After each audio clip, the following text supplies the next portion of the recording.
അങ്ങനെ ഞാൻ 14 ദിവസത്തെ വ്രതം കഴിഞ്ഞ് ഞാൻ പോയത് നമ്മുടെ സ്ത്രീകളുടെ ശബരിമലയായ ആറേശ്വരത്തേക്കാണ്. അവിടുത്തെ ഏറ്റവും പ്രധാനപ്പെട്ട പ്രത്യേകതയാണ് പുനർജനി ഗുഹ നൂഴ്ന്നിറങ്ങുക എന്ന് പറയുന്നത്. അതായത് കൺജസ്റ്റഡ് ആയ 2 പാറക്കെട്ടുകളുടെ ഇടയിൽ കൂടെ വേണം നമ്മൾ കടക്കാനായിട്ട്. എന്തായാലും എനിക്കതിന് സാധിച്ചു.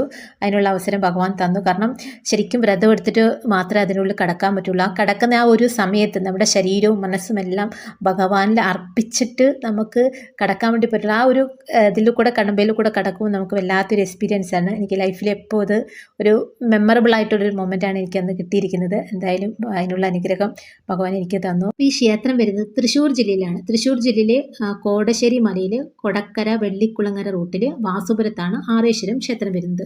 ഇവിടെ 6 ദേവകളുടെ സാന്നിധ്യമുണ്ടെന്നാണ് ഐതിഹ്യം. അതായത് ശിവൻ, പാർവതി, ഗണപതി, സുബ്രഹ്മണ്യ സ്വാമി, അയ്യപ്പസ്വാമി, പിന്നെ നമ്മുടെ മഹാവിഷ്ണു, ഇവരുടെയൊക്കെ സാന്നിധ്യം ഉള്ളത് കൊണ്ടാണ് ആറേശ്വരം എന്ന് പേര് വന്നിരിക്കുന്നത്. ശരിക്കും പറയുന്ന ഒരു മിനി ശബരിമല തന്നെയാണ്. കാരണം കല്ലും മണ്ണും കാടും അതുപോലെ തന്നെ പാറകളും ഒക്കെ നിറഞ്ഞ ഒരു വനത്തിൻ്റെ ഉള്ളിലെ ഒരു ക്ഷേത്രമാണ്. ശരിക്കും ഒരു ബ്യൂട്ടിഫുൾ അറ്റ്മോസ്ഫിയർ തന്നെയാണ്. പ്രകൃതിയോട് ചേർന്ന് നിൽക്കുന്ന ഒരു ഭഗവാന്റെ ഒരു ക്ഷേത്രം തന്നെയാണ്. പിന്നെ പുനർജനി ഗുഹ അതും അവിടുത്തെ വളരെ പ്രത്യേകതയാണ്. അപ്പം വ്രതം എടുത്തിട്ട് വേണം നമുക്ക് ഇവിടെ വരാനും. അതായത് നമ്മളെപ്പോലെ വ്രതം എടുത്തിട്ട് മലയ്ക്ക് പോകാൻ പറ്റാത്ത, ശബരിമലയിൽ പോകാൻ പറ്റാത്ത ആളുകൾക്കൊക്കെ വ്രതം എടുത്തിട്ട് ഇവിടെ വരാൻ വേണ്ടി പറ്റുന്നതാണ്. കാരണം നമ്മുടെ ഒരു മനസ്സിൻ്റെ ഒരു തൃപ്തിക്ക് വേണ്ടിയിട്ട് അത്രയും നല്ലൊരു ബ്യൂട്ടിഫുൾ ഒരു ക്ഷേത്രമാണ്. അപ്പം എല്ലാവരും അടുത്ത കൊല്ലവും ഈ കൊല്ലമൊക്കെ വരാൻ വേണ്ടിയിട്ട് ശ്രമിക്കുക.